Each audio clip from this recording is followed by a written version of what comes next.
Okay, so good afternoon, everyone. My name is Rose Smith. I am the Events and Community Manager at Femme Palette. To celebrate Pride Month, we'd like to welcome you all to the DEI Palette Club event, How to Create an LGBTQ plus inclusive workplace. I am absolutely delighted to be moderating the event today, as it is my first event I have worked on as a new member of the team. Today, we plan to have two speakers, Hayley Creighton and Maike Imberg. However, due to some personal issues, Maike cannot join us today. However, we'll be carrying it on and have a more interactive event, giving you more time to ask Hayley questions. I'd like to introduce our speaker for today. Hayley is a senior diversity, equity, and inclusion specialist at the National Grid. Previously, she worked in the IT sector across a variety of roles where she was shortlisted for the FL Emerging Leader 2021 and a finalist of the Women in IT Awards Next Generation Leader of the Year 2021.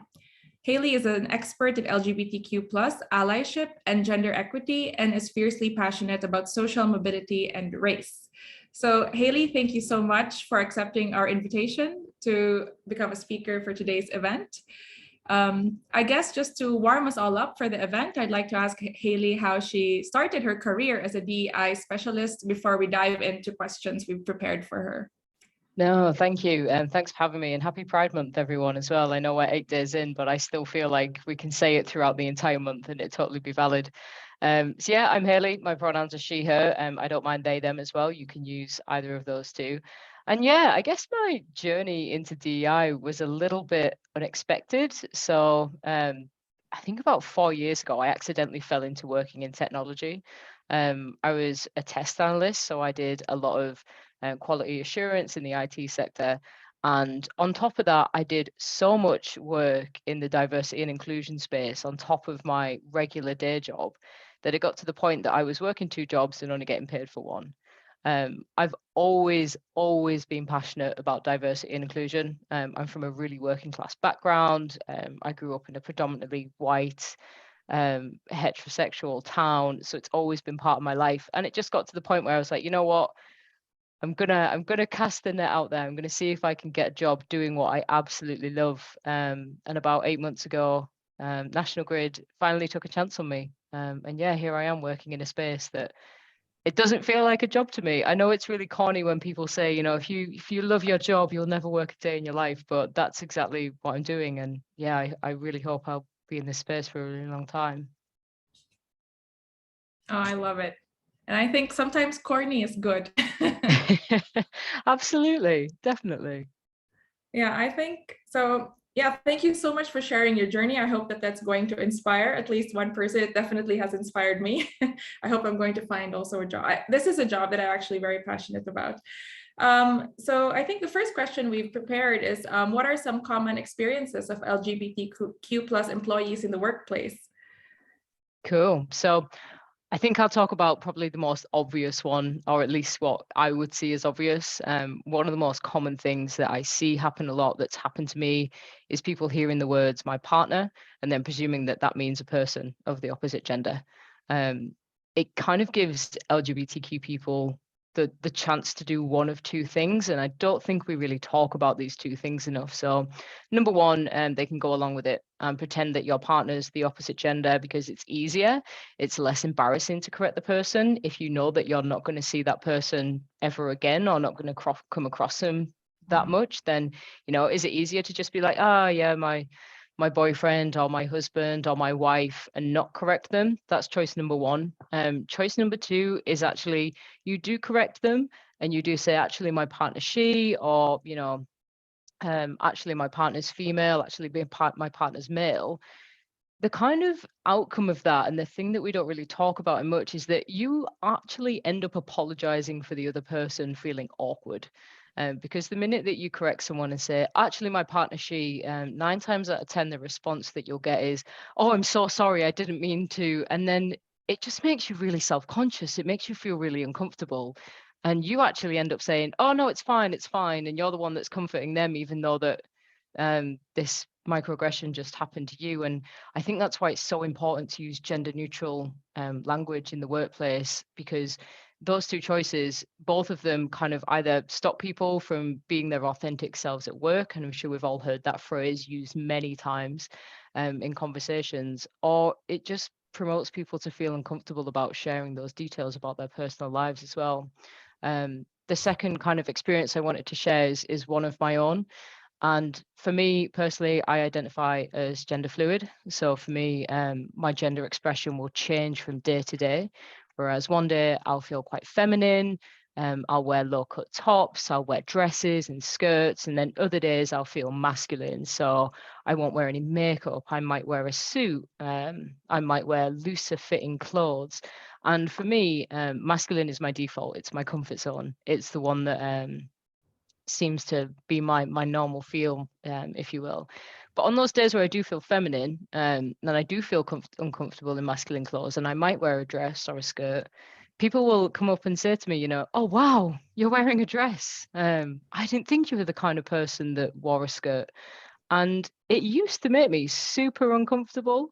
And it still does on some days, because it kind of felt like if I wanted to live authentically and if I wanted to bring my whole self to work, it came at the cost of people sharing their opinions on the way that I dress. And what do you say to someone that says, oh, I didn't think you were going to be the person that wears a dress? Like, I don't know what to say to that. So 9 times out of 10, I would just stand there and be like, oh, and then feel really self-conscious. Like, am I not the kind of person who looks like they should wear a dress? Can I wear a dress? Should I be wearing a dress? And I think that happens a lot to people who don't identify as male, female, or people who identify somewhere between, that we don't really talk about a lot as well. Yeah, great. Thank you so much for sharing this. I think, and sharing something that's very personal, I think it's really good as well to like puts a face in the experience, right? And then we're looking at the person. Yeah. The second question we've prepared is, in your experiences, how do individuals and structures unconsciously contribute to enforcing stereotypes? I think you've touched about this previously already a little bit. And binary gender norms and sometimes negative experiences for the LGBTQ plus community. Yeah, so what I want to talk about here is gendered toys. And I'm sure that we're all familiar with the concept of it, but when you walk down a toy store, you can tell which aisles are for boys and which aisle for girls, right? The boys are blue, the toys are diggers, fire engines, guns, action men. Girls are pink, their toys are dolls, miniature kitchens, babies. We see that action, construction, science, technology toys are usually marketed to boys, where role play, arts and craft toys are usually aimed at girls. And don't get me wrong, this is changing. I've seen a lot of companies now manufacture gender neutral toys with gender neutral colors, and representation on the boxes, which are boys and girls. But this is still going on, and this sort of attitude, it reinforces binary gender norms from as early as 2+ years, as early as we start playing with toys. And they're so influential. Like, kids and babies play with toys every day of their life, and those stereotypes carry on all the way up into adult life. I've read that, in studies by primary school age, some studies suggest that kids have already absorbed ideas about jobs that men and women do. There's a great video on YouTube, if you go and look at it afterwards, where someone comes into a nursery and says to the kids, draw what a fireman looks like, and all of them draw a man, and then they bring the people in at the end, and there's women and there's people of color there, and it's an amazing thing to watch. But it just shows how these stereotypical notions can be really hard to shift, and we see it in companies. We see, a low uptake of girls going into STEM careers, men entering professionals such as childcare and midwifery. It reinforces those gender norms that set roles for genders with really little room for flexibility. And kind of building on that, there is such a huge misunderstanding still around bisexuality and what it means to be bisexual on an individual level. I think it's one of the most misunderstood aspects of the LGBTQ community. And a lot of the comments that people make, they're unconscious, they're not meant to be offensive, and they might seem harmless, but they are massively offensive. And it can be things like, oh, which one do you like more? You must have a preference, or, oh, you're just greedy. Those are the kind of things that I heard a lot of growing up. I still hear a lot of now. And if you're someone in that situation, what do you say in that situation? You kind of just go along with it because it takes you by shock, and that's not something that's often talked about as well. Bisexuality seems to be overlooked when we have conversations about LGBTQ people. Yeah, wow. That was a lot to to take in, and that's true. I mean, these binary gender norms are learned from a very young age, and it becomes part of our unconscious. And yeah, that's true. Sometimes we do see the world like that, and we ask questions, and we unconsciously know that we're actually offending somebody. So thank you so much for sharing this this tidbit of information. The third question, what are commonly the first steps organizations take to become more inclusive for all genders and sexual orientation? So I think we're now slowly moving into you being a DEI specialist in your field. Yeah, so I think the first one, which is obviously very apt, that the first steps that organizations take is changing their logos. In Pride Month, in LGBTQ plus History Month, we see it on LinkedIn, we see it in supermarkets, they change their logos. And we'll touch on that slightly later. But I think one of the first steps that I see organizations take is actually encouraging people to put pronouns in their signatures. And I think it is such an incredible thing to encourage. The thing with LGBTQ plus inclusion is that it doesn't have to be absolutely massive or big grand gestures to start with. I think a lot of companies think that they need to do something huge to show their commitment. And actually, one of the easiest things that you could do is something really small. Just putting something out saying, can you include your pronouns in your email signature? Not just saying that, but actually explaining why it's important is such a good step to take. And I want to go into the why and why we need to talk about the why. So when we put pronouns in our signature, a lot of people will do it and not question it. But if they're asked, why do you have your pronouns in your signature, they won't be able to explain to someone else why. And it creates this massive knowledge gap where we're promoting diversity, but we're not promoting inclusion in the workplace because we have that lack of understanding. So actually putting pronouns in signatures and then explaining to people why, I think is one of the most common steps. The why, not so much. So we see a lot of pronouns, not so much of the why. I think as well, a good place to start with, and I see organizations doing this as well, is looking at policy. And again, it's another really quick win, looking at your policies and seeing, are you using gender neutral language consistently? Does your mat leave policy cover same-sex people? Does your healthcare cover those who are transitioning? It's small things like that. And I think a lot of companies turn to the smaller acts because DEI, diversity, equity, inclusion, isn't fully resourced in a lot of companies. So I'm lucky enough to work somewhere where we've got a whole team working on it. But in companies that don't have that, I think that the most common steps are the quick wins before they sort of build up towards the more hard-hitting ones. But to be honest, taking consistent and small steps over time, in my opinion, is more effective than just doing one big gesture. And not touching it again for another year, which is what we're seeing companies do now in Pride. They change their logos once a year, twice a year sometimes, but they don't do anything else outside of that. It's not more inclusive. It's if anything, it's just performative allyship, which doesn't advance the cause. Thank you so much for pointing out that some organizations do it as performative, but others doing it as like behavioral changes, and particularly language is a first step, I think, when it comes to this. The last question. So this is my prompt for our audience. If you have any questions, feel free to type it or to raise your hand.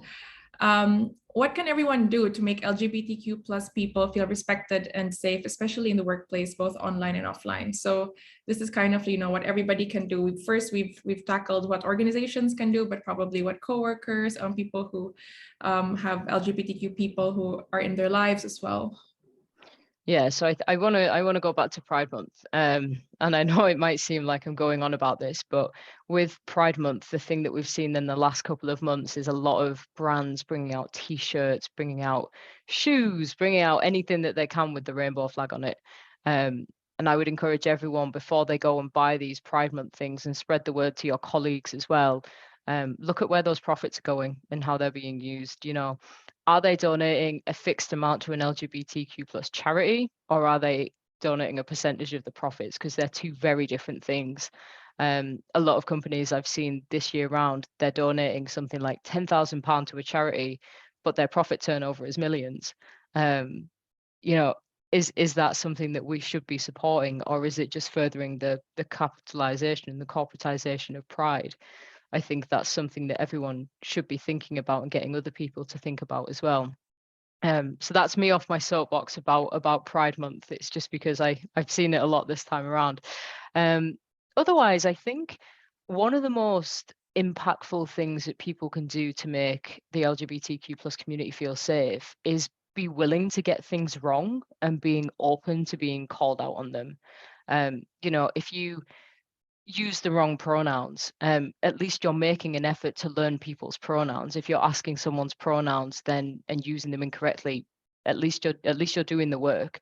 If you get confused between non-binary and I don't know, gender fluid or gender queer, then at least you're trying to learn what they mean. I think at the moment we're kind of in a culture where we're too scared to get things wrong for offending people, so we don't say anything at all, which might seem like the right thing to do, but actually it's actually more harmful, because then we don't have those conversations. And when I say it's important to get things wrong, yes, but the more important thing here is being able to learn from that. So if someone does turn around and say, oh, actually, you use the wrong pronouns, or oh, actually, they go by they, them, instead of getting defensive, we just need to be like, thank you, I appreciate that, and then move on from it. I think that's one of the most powerful things that we could do. If someone in the community feels safe enough to be able to say to you, you said this and it wasn't right, then we're advancing inclusion, we're advancing that mutual respect.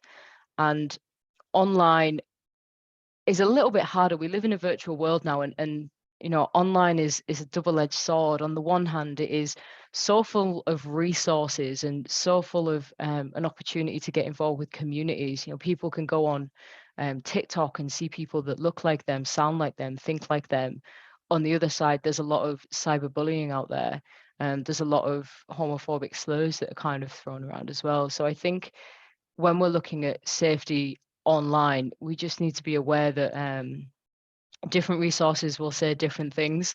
I think for us to be safe, we need to look at, is it true, is it not true? If we're using that for our own education, what other sources have we read? If we're kind of quizzing the resources that we're using to educate ourselves, then it has a knock-on effect of making the people who are LGBTQ people feel safe and respected, because we've got the most up-to-date knowledge. Yeah, it's an interesting question, that one. Yeah, thank you so much. We have a question from Marie. Would you like to ask this question yourself, or would you like me to read it? I'm assuming that I will just read it. Could you please share more inspiration for implementing and being more LGBTQ plus friendly working environment? Maybe some bad examples as well. So for perhaps something that's, people do more performatively rather than genuinely. Yeah, of course. So I'll start with the good. So I think a really easy quick win is to make sure that your systems have different prefixes that are inclusive of people who don't identify as male and female. So usually we have Miss, we have Mr. In the UK, we have Reverend and we have Colonel, but we don't have MX, which is beyond me. I just can't get my head around how that's a thing. So that's a really easy one straight off the bat, is making sure that people who don't identify as male and female have that option in your system, so that when they get, I don't know, their P45 sent to them or whatever, it says MX, it has their title on it. And you would not believe the difference that makes to someone, knowing that they can go and select that. You want to make it an actual option rather than prefer not to say or prefer to self-describe. Prefer to self-describe is a great catch-all, but it's also a bit of a cop-out if you just use it as the default catch-all. You want people to see that you've thought about it, you acknowledge that MX is the gender-neutral one. If there is another term that people want to use, then you can add that in as well. And it's just reassuring for those who are at work as well and maybe thinking about transitioning, that they have that support, that they can go into the system and change something to suit them. You know, it's a big deal when you can have something that identifies you and it's in line with you. So that's my first one. The second one is look at gender neutral toilets. They are an absolute game changer for people at work who do not feel comfortable using gender toilets. With this, personally, what I would see as best practice is to have male and female toilets. Like, we're not taking them away, but have an option for gender neutral toilets. Have a place where people can go to and feel safe when they use those toilets as well. If you wanted to extend that, you can look at locker rooms, but even just having the place that people can go to, it just makes a friendlier working environment. I can't tell you the amount of times that I've avoided going in the female toilets on masculine days because I fear the double look that I'll get off people in there. They'll be like, oh no, wait, it is a female, don't worry. It is just such a small thing that you can do that can make people want to come back to the office now that we're returning from hybrid working, that feel like the organization cares about them and takes that stress and relief away of kind of being spotted. Some bad examples. What I've seen is, we have a load of flags during Pride Month. I think there's about over 50 different flags, and a lot of people will put those up in the offices.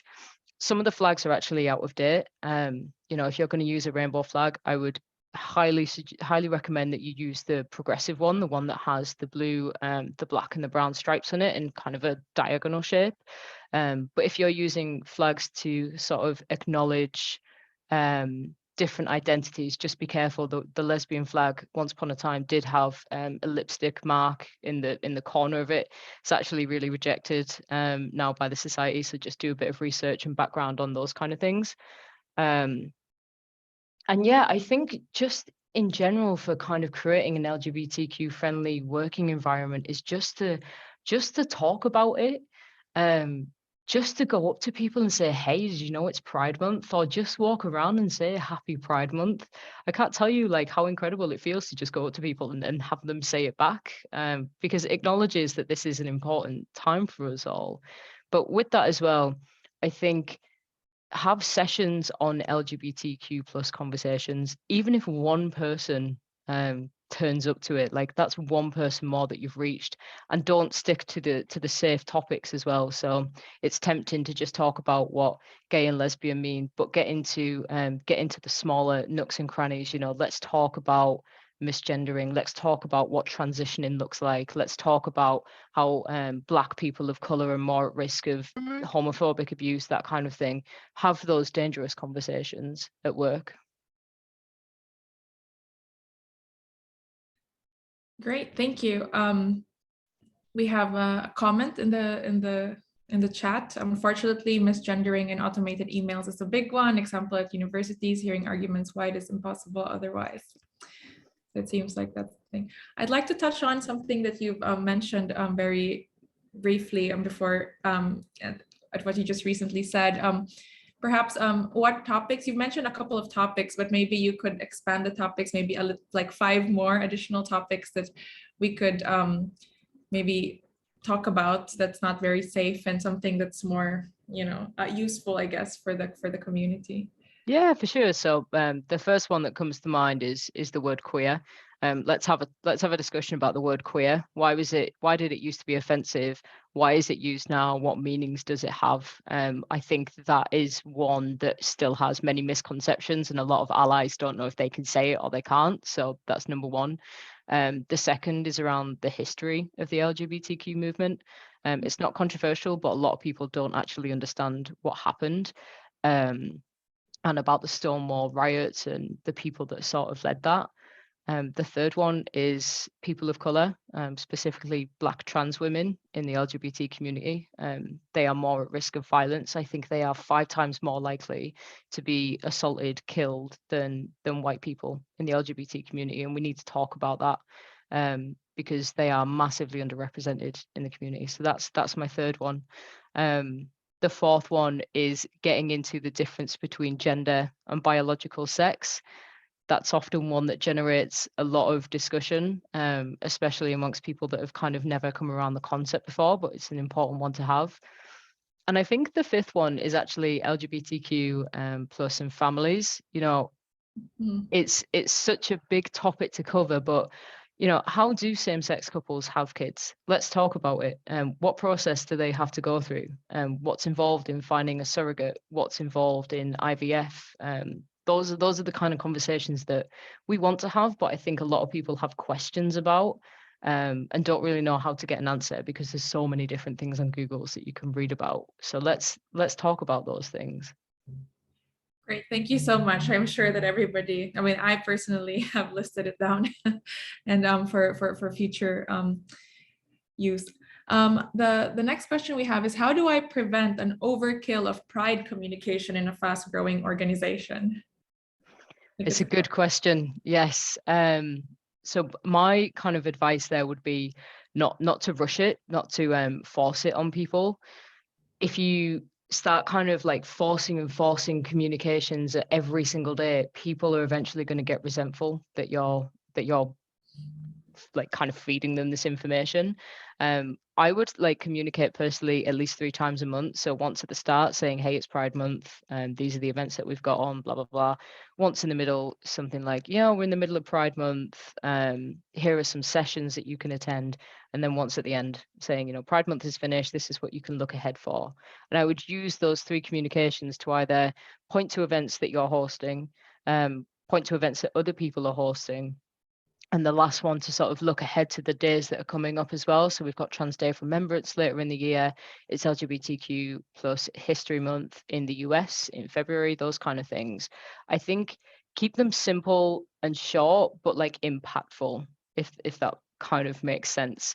And the faster your organization grows, the more that you can sort of put those communications out. I think a really good way of doing something quite simply is to change your logo, but also accompany that with something else. And to be honest, if it is overkill of pride, what damage is it? What damage is there really going to be? The risk is that you'll isolate some people, but just kind of challenge yourself. You know, if a few people are isolated, is it worth it to advance LGBTQ plus conversation and inclusion in the workplace? Personally, I don't think that there ever can be an overkill of pride, but that's because I'm part of the community, and I'm completely biased in myself. But I do recognize that to go from 0 to 100 really quickly about a topic you're unfamiliar with can kind of cause you to be like, oh, hands off, I don't know what I can and can't say. I hope that helps. If not, Erna, please come off mute and ask me a bit more clarifying questions. No, I think that's great. And I think it's also like we do organize things throughout. It's just like right now it's mostly focused on Pride, of course. And I realize like we just have a lot of things that are going on. And what I want to prevent basically is that people are just going to be like, oh, here's another Pride message. And then they're not even going to read it, you know, because I think like basically I'm really happy being in this session. It's also like really affirming the things that we're doing because I think we're really on the right track. But it's also like having a team that's super enthusiastically organizing a lot of things. Of course, the risk is that, you know, you're not actually bringing the people that you need to bring along, because arguably I would say the people that are already sort of woke are maybe less important in this sense than the people that are actually really far behind, and an overkill is gonna backfire. Yeah. I think with that, find one person that is an ally and get them to communicate it out to their networks, and find the most influential person that you can and get them to attend, and you'll see their chain of influence sort of filter in as well. And then match that energy that you have for Pride for Black History Month, or for Women's History Month or whatever else. Just keep it consistent if you can. Don't burn out in the process. But I think the best way with these things is sometimes a bit of trial and error. You know, if you see a drop down of attendance because you've gone into overkill, then that's great. You can learn from it next year. But it's good to hear that you're kind of affirmed by doing all of this. That's really good to hear. Thank you. Great. Before we move to Rebecca's question, I think I'd like to ask more tips on how to get, just to piggyback on Erna's question. Are there strategies how we can get people that are more difficult to get into the the movement, sort of. Do you, I mean, as a DEI specialist, perhaps you could give us maybe 3 tips on how we could reach the people who are harder to reach? Yeah, of course. So we've been doing this at National Grid because obviously we're quite far advanced on our journey, but we're still acknowledged that we've got a lot of work to do. I think the first one is to target your senior leaders at work. These people are the decision makers. They hold most of the power. If you can get them on board, I feel like your DEI efforts will be a lot easier because you'll have that senior support. So that would be my first one. The second one would kind of be to leverage allies. So if you know that someone's already in the community and that they're allies, hopefully if you've got employee resource groups or sort of a group that's committed to LGBTQ plus inclusion in the workplace, if you've got one ally in there, go to that person and say to them, what can I do to engage other allies? Ask them like why they got involved, ask them what makes them interested in the cause, and then take that information and go out to other people as well, and learn from other people. If you get another ally, ask them what it is that they got involved for, what did they want to learn. And if you use that approach, eventually you'll get more and more people and you'll learn more and more about how to engage people as well. The third one is actually to specifically target white men and go to them. There is a really dangerous rhetoric that we've got in the diversity, equity, and inclusion at the moment, where white men are seen as invalid and they can't have an opinion and they're the most privileged group in society and they can't get involved with these movements because they're the majority in the world, and we need them. White men make up the majority of the population on the planet. We need them to be allies. We need them to move forward. And the fact that they're feeling excluded, like they can't get involved, it doesn't help our cause. We need as much support as we can, not just with LGBTQ plus things, with the whole DEI spectrum. So by going to white men and saying to them, we need your support, we need your voice, but we're going to guide you with how your voice can be best heard in this and how your voice can amplify our voices. That's a fantastic way to get allies, because you'll find, and what I found is that a lot of white men will want to get involved but feel like they can't because they're white men.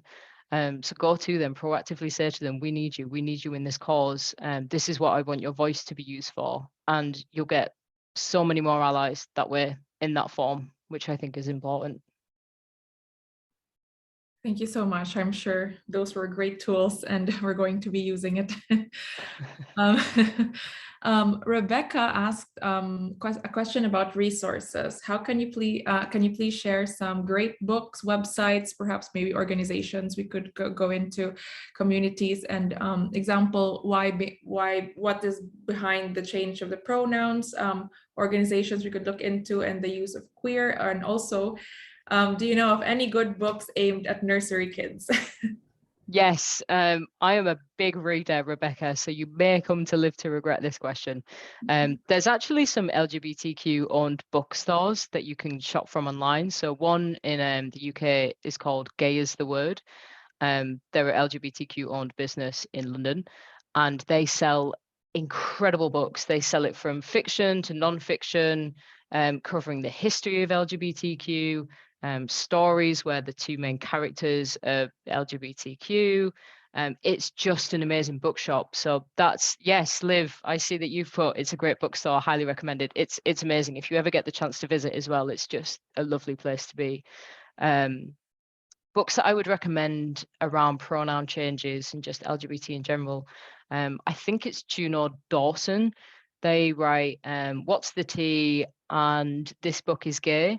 And they're really light-hearted, almost sarcastic pieces of literature that are just like really funny to read. And they cover from the trans sort of movement and what happens when you're transitioning, all the way to making jokes about, how once upon a time there was people who thought you could drop gay cards on the floor, and that's how you identified if you were part of the community. So Juno Dawson is a fantastic author, and would highly recommend. With that as well, there's a book, I don't have it right now and it's literally next door. There's a comic book and it's called Gender Identities and I'll have to find the proper title. So Rebecca, if you drop your email, I'll send you it afterwards.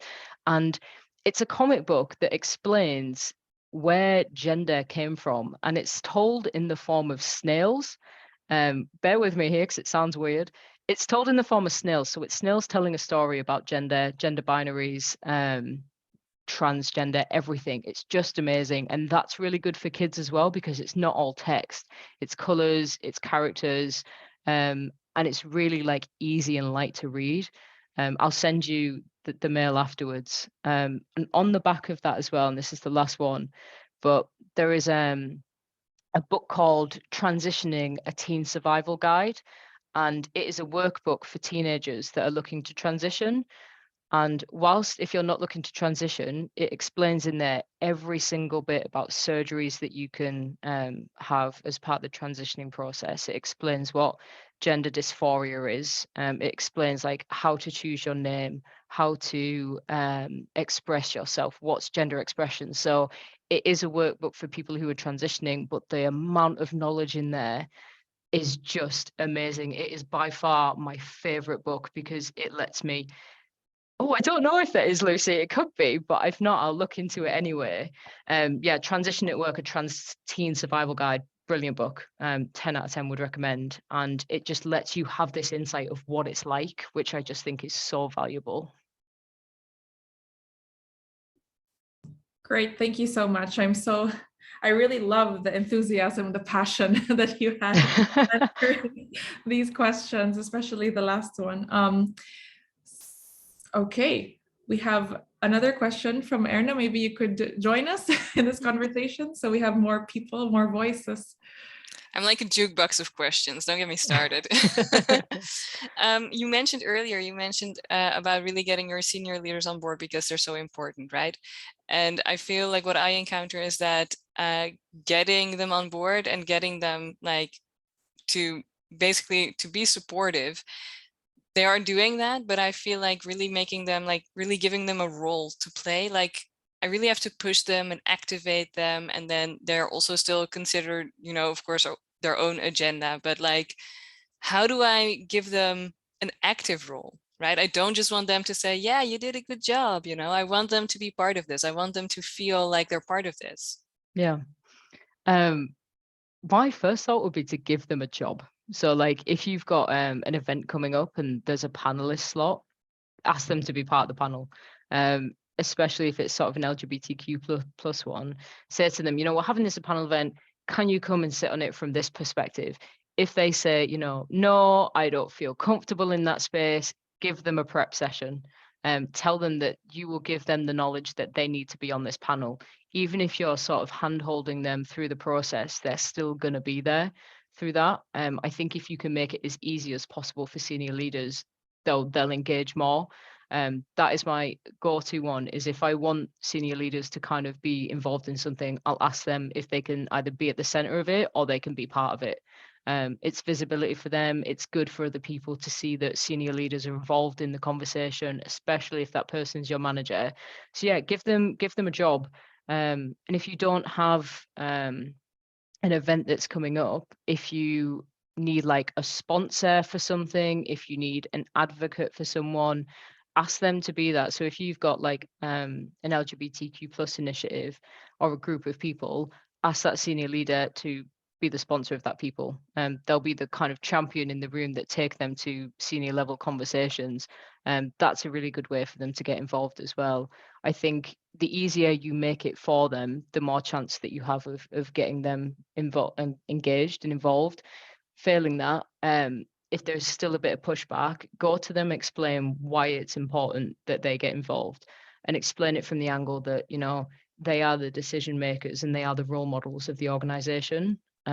If they're not showing up and if they're not being an ally, or if they're not visible, then they're missing out on a huge opportunity to inspire the next generation of people at the workplace, the current generation of people at the workplace. I can't stress enough that when we talk about things, we need to go into the why. And I feel like we had this when, personally at National Grid, we retired the word BAME. And I know a few other organizations did as well, but nobody explained why. So you could go up to someone and say, you know, can you say the word BAME? And they would say no, but they won't be able to tell you why. And it's the same with senior leaders. If you say to them, you know, we need you to be involved in LGBTQ plus things, they might be like, right, great. But if someone went up to them and they don't know the why, they're not going to be able to answer the why. So approach it from that angle as well, why they're needed. Great, we got a thumbs up there. That was really fantastic. I really love when you said give them a job and, you know, force them to get engaged, and maybe they'll like it and they're going to be asking for a role in the future. You never know. Chantal has a question. I don't know if I'm saying your name properly. Would you like to join us, or going once, going twice? Maybe not. My workplace wants to arrange advanced DEI training for senior managers, but are struggling to explain what outcomes they want to achieve. How can this journey and conversation be navigated? Okay, that's a good question. So I think the first thing that I would do is some form of gap analysis. That could be done in the form of a survey. It could be having one-on-one chats with people, but find out where your DEI gaps are. So go to people and ask them, you know, what topics do they want to hear more about? What topics are they scared to talk about? What topics do they know least about? Find out where those gaps are in the organization. So if, for example, your survey came back and found that people felt least comfortable talking about disability, or people felt least confident talking about race, then you've got your gaps there. Once you find out your gaps, you can start structuring that DEI training around those gaps. My biggest piece of advice for this advanced DEI training is to not try and fit everything into one session, because it is absolutely massive. So if you plan out the first 3 sessions, for example, and they focus on what's equity versus equality, why we need to talk about race, that kind of thing, and you nail those 3 sessions, then move on to the next 3 sessions. So first of all, find your gaps, and then create your plans around that, and then just keep doing the same thing, keep getting that feedback from people. That's how I would do it. And with the journey, just remember that, you know, nothing has to be done immediately. If it takes a year, then it's fine, it takes a year. Start small and then scale it up that way. And I hope that's enough information. Yes, perfect, thank you. If you do have any more questions, send me a message. Okay, thank you. I'd like to invite Erna again. I don't know if I hope I'm saying your name properly. Yeah, you're definitely saying my name properly, but I see also Barbara's question. Maybe that is more flowing with the previous question. Definitely, yeah. Yes, thank you very much. So Barbara, would you like to join us? Maybe. Yeah, maybe I can. Okay. I'm here just outside. Ciao. I find it really interesting. You're talking about like identify the gaps and then like go for that, because that's also like the language that the management or leadership like is able to speak and understand. But then like they typically follow up with the question like, how do you do that? Like, how do you measure it? How do you find the gap? How do you know it's the gap? It's typically the way of thinking I see over there. So what would you recommend, like how to go about that? So if you want sort of a broader range of people to kind of get the opinions of, I would use a survey. And on that survey, I would keep it to maybe 3 or 4 questions, not a massive one, with multi-choice answers, and sort of prefer to type your own bit that says, you know, what would you like to hear more about? What do you feel confident talking about? And like, what do you think is missing from the conversation in your company? And then you'll get data that points to the one that was most voted for. And those are your gaps. The one that has the biggest responses, those are your gaps. So that's if you want sort of a broader range of people, which might take more time, but you'll get more responses from. The other way that I would do it is to pick people from different parts of the organization, the different genders, different ages, different backgrounds, different races. Pick those people. Wait a minute.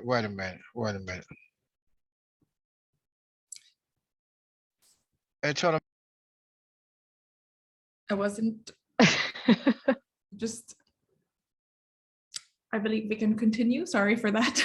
No problem. Yeah, pick different representations of different people, go to those people and have one-on-one conversations with them, and just have an informal chat saying, what would you like to see us talk more about in the workplace? And again, you'll see themes. What you'll find is that there seems to be one theme that comes out more than often, and then use them as your gaps instead. And once you've kind of acted on those gaps, go back in 2-3 months' time, do the same thing again. And with that, you'll be able to see if you're making progress, because your gaps will change. And if you're not making progress, the same gaps will keep coming up anyway. So it's a really good way to see if you're making change, and if you are making change, which direction you should go in next. And the best thing about identifying the gaps is that it's driven by the employees. I can't tell you the number of times that we've tried to put a session on that nobody's turned up to because because we didn't do it on things that people were interested in, because we were trying to guess what people were interested in. And that wasn't a National Grid, it was at my company before. But when you kind of have it driven by data and employee experience and voice, it's the best way to drive change. It's it's also like very interesting because in different like environments, it often comes up that people are so largely like kind of they feel not competent enough to even like say what they would like to hear. Yeah. So what often works is also like giving them like options and let them like rate the options. Sometimes, like that also helps. Like when I listen to you, it's just like, recall this experience from organizing an event and like wanting to poll people and like what you want to hear. But when you give them options, you at least feel like, okay, there's a higher interest in that direction and then lower in that direction. Great devices. Yeah. Thanks a lot. No problem. I think as well, the best way to get unfiltered feedback is to make things anonymous. So if you can have a survey where there's a comment section and it's anonymous, you'll get the most honest feedback when you take away people's identities attached to their opinions as well. Because you might find someone that is, I don't know, a social mobility expert, but then their gap is social mobility. So giving people the chance to be anonymous is the best way to get the unfiltered as well. Thanks a lot. Great, that was a very enriching conversation over there. So I'd like to invite again Erna back for her question. Yeah, so I'm sometimes wondering, like I'm a D&I lead together with 2 colleagues. So we are already with 3 people, and then we have a lot of other people also that are involved. So that's really nice. But I do have in mind a little bit like what would happen if, and of course the 3 of us leaving, it's 3 people. So in the sense, I do feel like it's sort of safe, but at the same time I'm thinking, well, what happens if we do leave? Like how do I ensure that there's other people that take over, and that the lessons that we learn and that all the knowledge that I get out of sessions like this, that I pass that along? Yeah, it's a good point, and it taps into this idea of legacy. We need to leave a legacy in DEI in organizations that if and when we do move on, the work isn't going to be lost. One of the best sort of ways that I can advise that is to make DEI the job of the business and the job of the organization. And kind of what I mean by that is giving people in the organization the chance to develop their knowledge that's either learned from you or learned externally, or set programs up that don't necessarily need to have your input. So for example, if you're creating an upskilling middle managers program, once you've set that up, if you hand it off to, I don't know, learning and development or someone that sits in the business to run that, if someone from the DEI team then left, that program would still remain. You're not the single point of failure. So I would spread out the load bearing of implementing activities, events, those kind of things across the business. And with that, if you're like going to panels, if you're reading, put on sessions, get people to come along and listen. Just talk to people. Failing that, write it down. We do something called Thursday DEI at National Grid, where we sort of write bite-sized pieces of DEI information, put it on LinkedIn every week, so that it educates not only the people on LinkedIn, but a lot of people on the network who are from National Grid. Just keep communicating it out there. But I would constantly think, if you're organizing a panel event, can this be done by someone else? Can I pull in someone from the business who I know is passionate about this area? And that way you'll get people, you won't be cut off, you and your team won't be cut off from the rest of the business, because that's when I think the risk is that you sort of leave and then there'll be this giant hole that no one will be able to kind of come in and fill. So just think about different ways that you can create a legacy. Also with that anyway, getting DEI to be run by the business for us and for me is the main goal. It's not very often that you can say that you are trying to work yourself out of a job. And that's exactly how I feel in DEI. When my job is no longer needed, that's when I can move on. So just constantly think about how you can do that. And the only way that we can do that is to get DEI into business as usual every day. So people doing it instead of a team that's dedicated to leading it. So I would go with that mantra of, how can I work myself out of a job? Which I know isn't exactly a normal thing to do, but I find that helps me think more about if I left, who would fill this gap instead. Fantastic. Yeah. Wow. Thank you. Yeah. I was gonna ask if that was like a good answer. I think it was. It was. I was just like, I was typing along, so that's fine. All right. So I think I'm going to be asking anyone else who has any last questions. This is your last chance. We're approaching the end of the event. Any burning questions?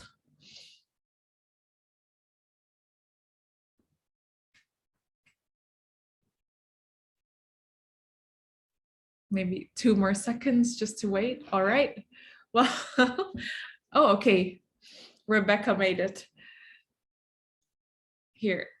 She's asking if the national grid policies are freely available or made freely available. So they're not, the policies aren't available, but we have something called our responsible business charter, which we follow, which sets out our commitments to diversity, equity, and inclusion. You can go on the National Grid website and download that, and on that it will report what progress we've made. That's probably as much insight as you'll get to the policies itself. But it's a really good piece of information to kind of see the way that we're progressing DEI in National Grid. That's actually a good question, I think. So for like other experts, maybe they want to see how other companies are doing it and get some just exchange knowledge and information and maybe insights and these things. So that's, I see what she's trying to get at. Yeah, and Rebecca, if you wanna have a chat about like sort of your policies and best practice, then I'll drop you a message anyway with the snail comic book about gender identities, but we can talk about it then as well. Great. Okay. So I guess we're reaching the end of our event. I don't want to take up more of your time than since we've scheduled this from 5:30 to 6:30 CEST. But I think my 3 takeaways are baby steps. You have to make baby steps 1 step at a time. And the second one is difficult conversations is something that we can definitely learn from. So don't be scared. Maybe just approach gently. And the third one is always lead with a why. So I think that's an important takeaway that I've gotten. But I'm going to let Hayley have the last word. Maybe you'd like to share more insights that you haven't shared with us, which you already have quite a lot. No, just to have like an incredible Pride Month, really enjoy it. If you can get yourself to a Pride March, there's such a good experience with tons of energy. Yeah, enjoy Pride Month. If anyone wants to chat, find me on LinkedIn, drop me a message. I'm more than happy to kind of talk a bit more, either about LGBTQ, any of the other things that we've talked about, or if you want to know a bit more about what's going on in my world, then yeah, drop me a message. It's been really good to talk to you, and thank you so much for you and Lucy for having this community and bringing us all together. It is amazing, and I really appreciate having me along today as well. Yes, thank you so much for your time. It's been really great. Hopefully we can have another session with Mike in the future when things are better. But then I guess for now, this is it. Thank you so much for coming, and we're looking forward to receiving your feedback. So thank you very much, everyone. Have a great evening or afternoon or morning, wherever you are. Goodbye. Thank you. And thanks, everyone. Hayley. Thank you. Bye. Super insightful. Thank you. Bye.